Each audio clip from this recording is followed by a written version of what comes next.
Welcome to Dennis Money's 2 Cents, your weekly recap of headlines and stories. I am Matt. I'm Victoria. And I'm Rabih. Yes, Heyo. double thumbs up to that. Fireworks. Fireworks. This new hack, guys, we have found is amazing. I love it so much. I'm the only person so far that has been able to do this. I don't know why. It's not, I didn't do anything. It's I just can't find happened. it on the internet anywhere. I don't know what's happening, but we said this last week. We'll say it again. If you're on Zoom and you try a double thumbs up to the camera and see what happens, for some reason on my camera, on my screen, fireworks go off. And I love it. I do it in like literally every meeting I'm in now. So maybe it entertains me more than it should. Anyway, welcome everybody. We are so excited to be here. I don't know how many weeks in we are, but as I look at our document, we're like, got to be at least 2 months into this thing now. So this is amazing. Nice. Thank you so much for sticking around, listening to us. This was and still is a bit of an experiment. We're just kind of throwing stuff out there, hoping it adds value. So really happy to keep doing this. So as far as the agenda today, we have market update. Rabih back jet lagged from Lebanon. He was just telling us you've been back for what, over a week now, Rabih? Yep. Yeah, still yawning, still waking up at all hours of the night. Is the difference in time is what, 8 or 9 hours? 9 hours. Yeah. Okay. Oh, that's rough. It's a big deal. It's fine. But given that I barely slept over there and it was coming back home at like 4 a.m. from parties, I wonder why I'm jet lagged to start with. Like I shouldn't be jet lagged. Yeah, you were probably staying on your regular schedule. So I don't know Yeah. what's going on here. So we got a market update from Rabih. We've got another incredible study done by Victoria. I was telling her she's such an overachiever. We talk about going over like articles and like just skimming stuff and like presenting it. She does 40 to 60 page studies and then does this whole recap, which is amazing. I'm very excited to talk about this.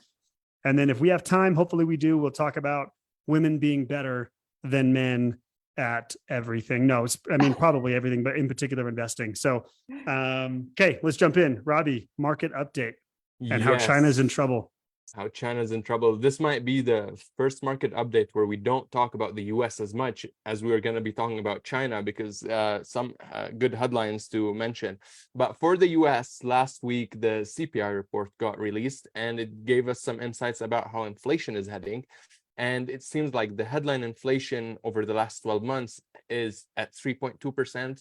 The core CPI is at 4.7%, which puts the probability that the Federal Reserve will not do any rate hikes in September at 90%, according to what Fed Fund futures are saying currently, which is a good sign. Inflation is heading in the right way.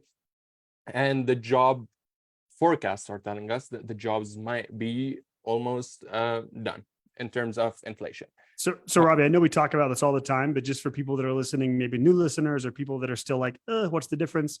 Can you break down headline CPI really quick from core and just the key difference there?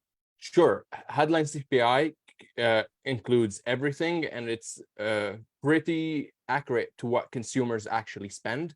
If you remove food prices and energy prices from headline CPI because they are the most volatile, you get to what is called the core CPI or the sticky CPI. And the major component of that one is shelter. So out of all the different sub-industries that are seeing a drop in their prices, shelter has been the lowest when it comes to trending downwards, but it has already peaked. It peaked in June and it is heading in the right direction. The market has already been celebrating that one. Yeah, that's great. Okay, perfect. Now, things are looking really good in the US, but unfortunately, they are not in China. If you follow the Asian market at all in the last 2 weeks, the Chinese... Which we know you all do. You're all following the Asian markets. Why don't you? I don't see a reason why wouldn't you? Yeah. For the past 2 weeks, as of yesterday, the China, let's call it the MSCI index or the ETF that tracks it, is already down around 9% in just 2 weeks. And this is because of some economic news about China. Unlike the US, where they decided to open up during COVID and have everyone vaccinated and run the risk, they decided to enforce a total lockdown, and it wasn't released until like early this year. And because they decided to enforce this lockdown, their economy reacted differently. Instead of them facing inflation, they actually went in a recession, and they're trying still to revive their economy out of the recession. So We just mentioned that the CPI in the US is at like 3.2%. This is for the first time in China since COVID days. Their 12-month inflation indicator, something that's similar to the CPI, is actually in a deflation. So that's the first sign that a recession might be happening. The second thing that's happening in China is that I don't know if you guys remember from last year, there was a problem with a real estate developer and a potential risk. Evergrande. Yep. And there's a potential risk that they might default. Other real estate developers are facing this credit crunch as well, which has impacted confidence more than anything else in the Chinese economy. And the demand for loans from people and from businesses is at the very low levels, which means credit isn't growing in the economy, money isn't moving around, which lays the groundwork for a slowdown in the economy, which requires the government to intervene to try to stimulate the economy, whether fiscally through printing money or through monetarily by cutting interest rates. And just today, the Chinese government or central bank, in a sense, cut interest rates again for the second time in three months, hoping that they can revive the economy. But I think the biggest point of them all is that unlike the US, where the economy really depends on consumers because they are 70% of the economy, in China, the main driver of their economy is export. And export has dropped for the second month in a row. The first month it dropped 12%. This month it's down 14%, which are relatively really large numbers, which shows that the Chinese economy is in a position that needs stimulus. And if the US goes into a recession, if I'm saying in the future, past experience has shown us that you need China to be in a booming cycle to push the whole global economy out of a recession. We used to call China the powerhouse or the factory of the world. It has to be in that position to ease the globe out of a global recession if it happens. So we're going to be keeping an eye on that, but it's definitely interesting to see how it's going to play out and how the Chinese consumer, the Chinese government all work together to bring the economy back on its feet. Yeah, they're exporting to all the consuming being done in the US, right? Yeah. All around the world. The consumers. So I am curious, Rabih, just to your point about the impact this could have on people talking about the US, but just at a global level, obviously the Chinese economy, although different components drive it, like you said, consumerism versus exports, but the global impact, I'd imagine, if this gets worse than what it is now, what would be the impact, you think? Could this be something, it's probably a dumb question, leading the witness, objection, but what could be the impact at the US level? I think everyone's kind of been waiting, this is going to be it. This is what puts us into a recession. What impact do you think China has on that? It's very interesting since we still live in a globalized economy and money flows much faster than goods around. If China goes into a recession and credit spreads widen, it's going to have that contagious effect on the US. And it's going to be similar to the Fed raising interest rates in the US, because when credit spreads widen, interest rates go up everywhere. And instead of the Fed actually increasing interest rates, external factors such as a recession from China or, I don't know, downgrade of US banks here in the US would expand credit spreads, which on an aggregate level increase interest rates and cause the economy to slow down even further. So in summary, if we thought a 5.5% interest rates was just enough to slow down the economy, that might be an extra 1% or 1.5% that we did depending not on what happens in China. Got it. Exactly. And it would be just a small nudge into the tipping point territory. Then we'll go into cutting interest rates and the cycle continues, right? Yeah. Which I guess in some ways, right? That's probably a big driver for the Fed as well. You and I have talked about this before, just in our conversations that we love having about this, but the Fed, part of the motivation, right, was to give them some buffer for if/when things happen. They need some buffer, right? They need to have some arrow in the quiver, which is rates now being well above zero.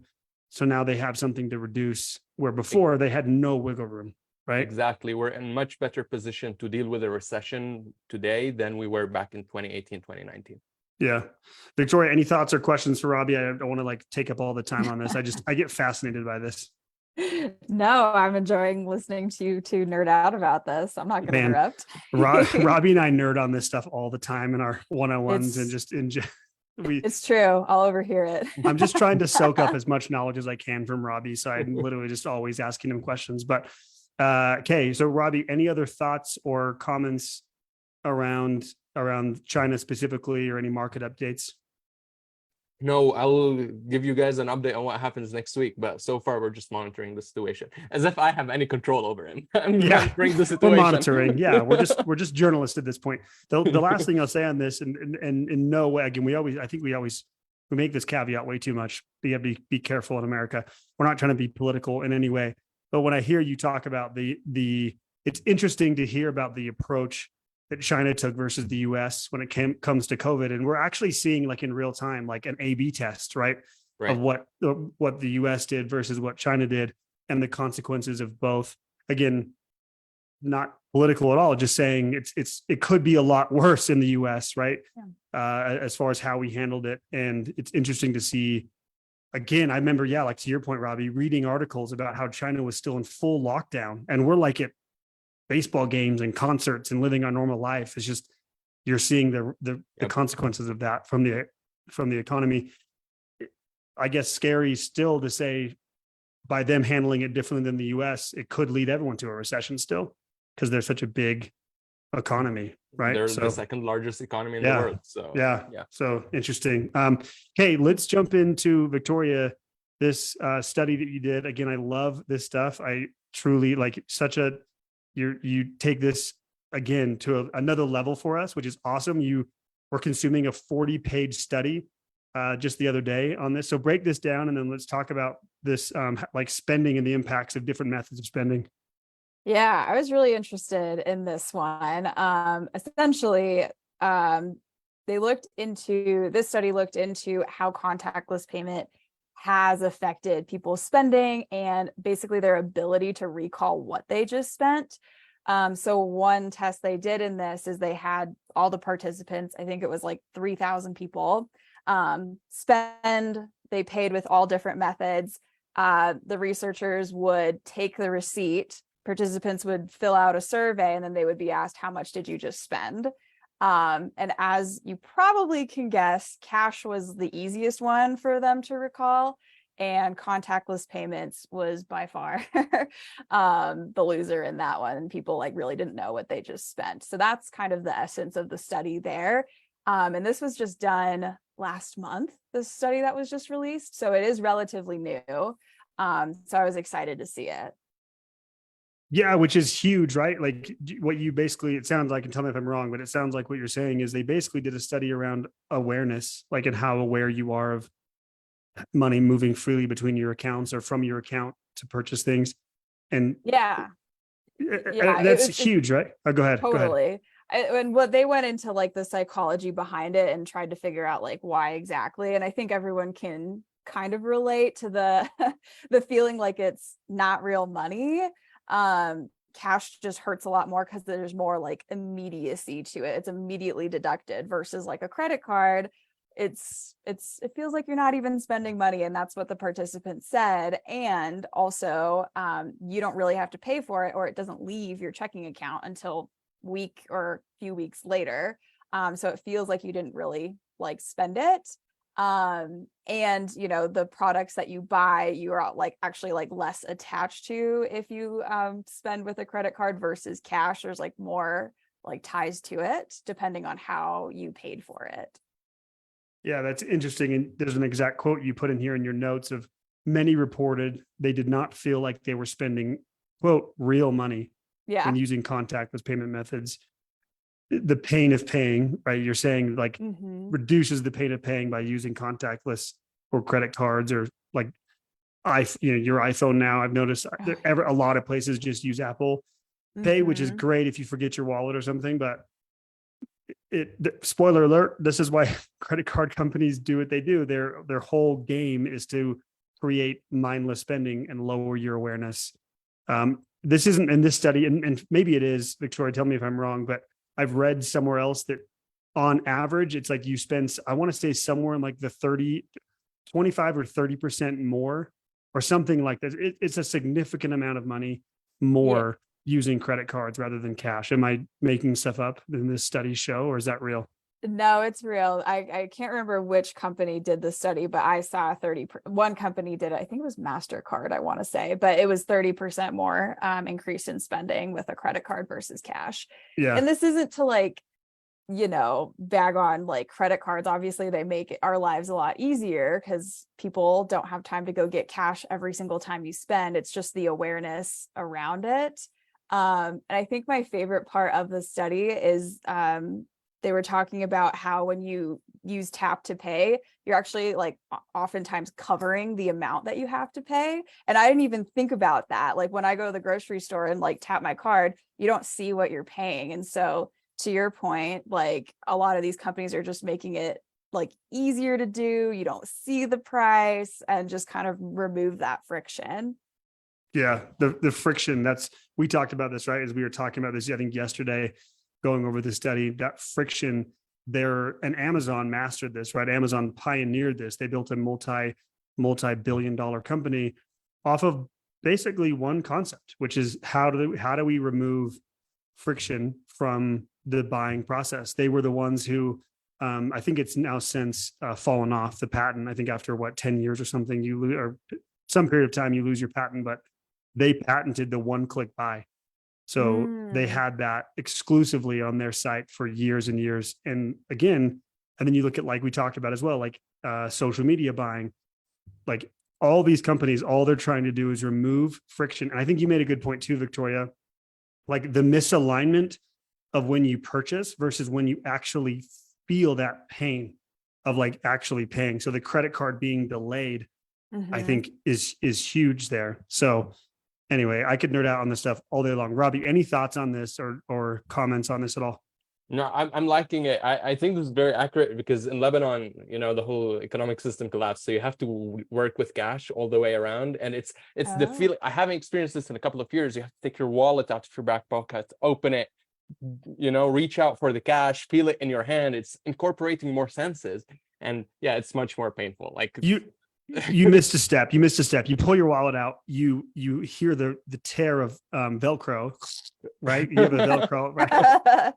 then you pull the money out. Yeah.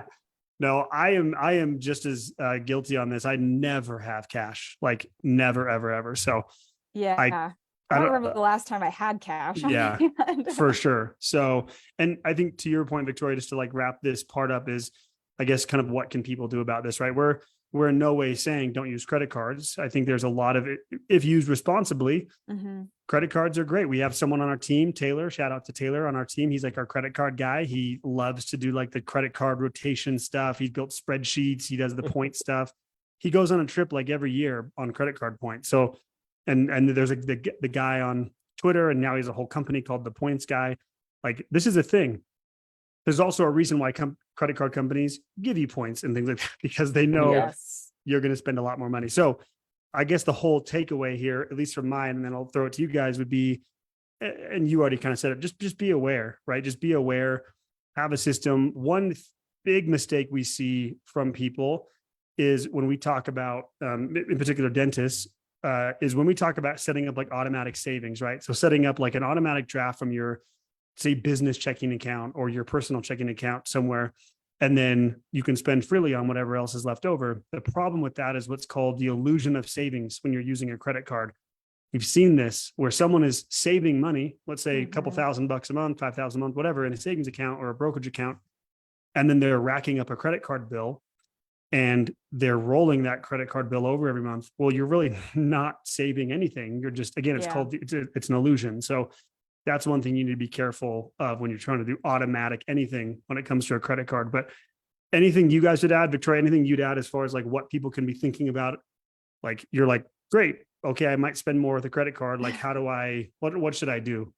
Yeah, I really think it just comes down to knowing yourself and being totally honest with yourself about who you are and how you spend. Like I'm a financial advisor. I still get my spendy episodes and I know that about myself. So I can kind of curb it with other things. But yeah, I think it's just finding the right balance for you. And honestly, like that's why a lot of budgeting methods, like a lot of people have heard of like the envelope method. Like there's a reason why that can work for people. It's because the cash is proven to be more painful for people. So if that's going to work for you, at least for a little bit, great. But if not, and you're totally fine with it and you can use your credit card responsibly, go for it. Like, go on a trip once a year with all of those points. There's nothing wrong. It's just knowing yourself and being honest about your spending habits. Yeah, being organized, right? Being organized with Yes. your knowing your numbers. Rabih, anything you'd add or finish up on this at all? It's the same way you guys think. I think the pain is good. So if credit cards eliminate the pain, try to find a way to bring it back so you hold yourself accountable either through a spreadsheet or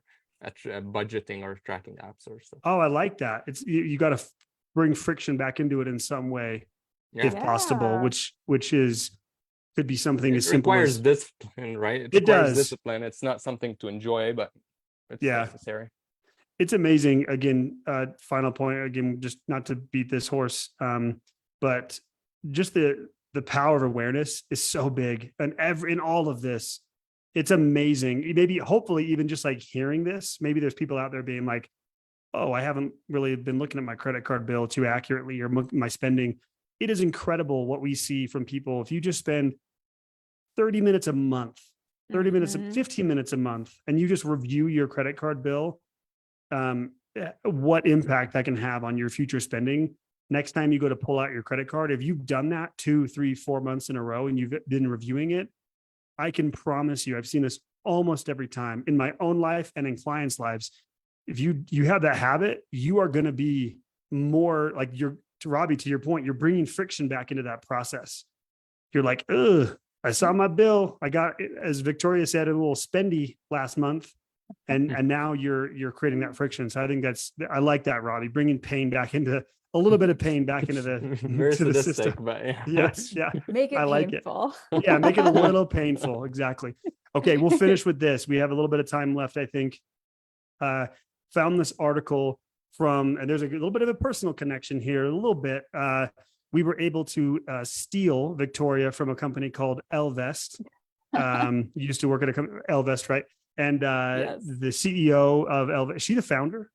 She's the founder and CEO? One of the founders. Okay. Sally Krawcheck. She's a big name in the financial space. She does fantastic work. There was an article I found that basically her saying, and I think we'll get to this. The title of it was "Women Are Better Investors Than Men." And she just like made that flat out statement. I'm going to leave it there. Let's go to Victoria first. What are your thoughts? Are women better investors than men, generally speaking? The studies show that it backs that up, and there's a lot of studies show. Hey, I'll pull it out for the next. Yeah, I love it if you want me to. But truly, it's because, kind of going back just a couple minutes ago, it's the habits that really like support you in this. And women on average will not panic. They stay invested to a plan. They don't pick the next hot stock. They just want to stick to the plan instead of like moving around a bunch. And that has proven to really work out for them instead of like jumping around. And Rabih talks about that a lot too, like not changing things a bunch. But Rabih's going to take the counterpoint. Rabih, tell her why she's wrong. And I'm just kidding. I can't. I'm just kidding. I'm just kidding. Totally kidding. Go ahead, Rabih. I'm going to let you go. I think that less women are involved in investing than men. Yes. I don't know if we can make that as a statement. And because you can. Okay, you can. Because more men get their financial advice, I don't know, watching sports, and they decide to bet on it or whatever. There are so many other inputs of gamification that go and feed onto investing, which makes a chunk of the males out there not better investors. But I'm guessing females don't watch sports often. Can I make that claim? If they're not watching sports often, they're not betting. They are getting their financial education from like traditional sources which teach discipline. We're getting spicy here. This is my assumption. This is 2 cents, people. I like this. I might get canceled, but I'm guessing the hot take is that women don't watch sports as much as That's the takeaway here. That's the takeaway here. No. I think. Oh, go ahead. Go ahead, Victoria. Yeah. I will say that there was coming at you, Rabih. She's coming at you. I'm not coming after you, Rabih.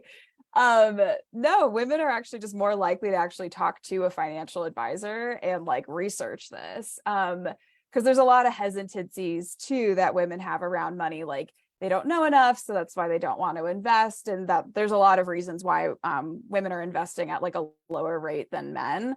A lot of behavioral type stuff, but when they do the research, they stick to the plan over the long term. And we know that historically speaking, investing over the long term in that diversified portfolio is what produces those returns. And that's what women are doing right. So men, take note, learn from a woman. I mean, I'll say it. I'm not afraid to say it. Ego is the enemy of investment returns. And or I should say one of the enemies of investment returns. And let's be honest, men are much more likely to be fall prey to their ego and status chasing and talking at the water cooler about their investment returns or lying about their investment returns. And so if Sally talks about this in the article, that it comes down to risk management, and Victoria's a lot of the same points that you're making. Again, we're talking in generalities here, but I think generally speaking, it's safe to say that women, I think, are far less likely to let their ego get wrapped up into this. I don't think they as much fall victim to this idea of like my investment portfolio is a matter of pride and my returns are a matter of pride. Like I think they're probably better at focusing just on their goals and like an actual outcome. And like you said, sticking to that plan, which, as we all know, the most important part of any investment strategy is having one you can stick with. Yes. I would guess women are less likely to tinker. I think men tend to be tinkerers with stuff like this in general, but I think with investment portfolios. So it's not a shock to me that, and she references these studies, like there's legitimate studies from hedge fund managers down to individual investors that she said, she quoted one of the studies that's like as high as like 40 or 50 basis points a year on average, women versus men. So we joke, obviously we're not trying to make this truly like a gender thing, men versus women. It's kind of fun, but it doesn't shock me that women are generally speaking better at investing than men, and maybe that women don't watch sports. I don't know. I'm getting Rabih, we're gonna have to talk about that later. Rabih, we're going to have to talk later about that one. So any final words, guys, on anything we've talked about, or the women versus men, any other things you guys want to mention? Rabih, you want to defend yourself one more time? No, I'm done. I'm not gonna dig a bigger hole. Rabih's He's like, I'm just going to stay here. I'm going to stay here. Victoria, any other thoughts from you? No, this is great. Anytime I get to talk about Sally Krawcheck's a good day. Yeah. Honestly, she's I know had a big influence on you and on the industry. So truly, it was cool to quote or to have an article from her. So, and last thing I'll say, just in the dental space specifically, I think it's something like 60% of dental graduates now, graduates coming out of dental school are women. Yeah. So this is a big deal, and something we're trying to focus on as well. So, okay, guys, well, that is our 2 cents. Thanks everyone for either listening, either live or on Friday on the podcast. We appreciate you all so much. We're going to keep this coming for you. Hope you guys have a great day. Take care.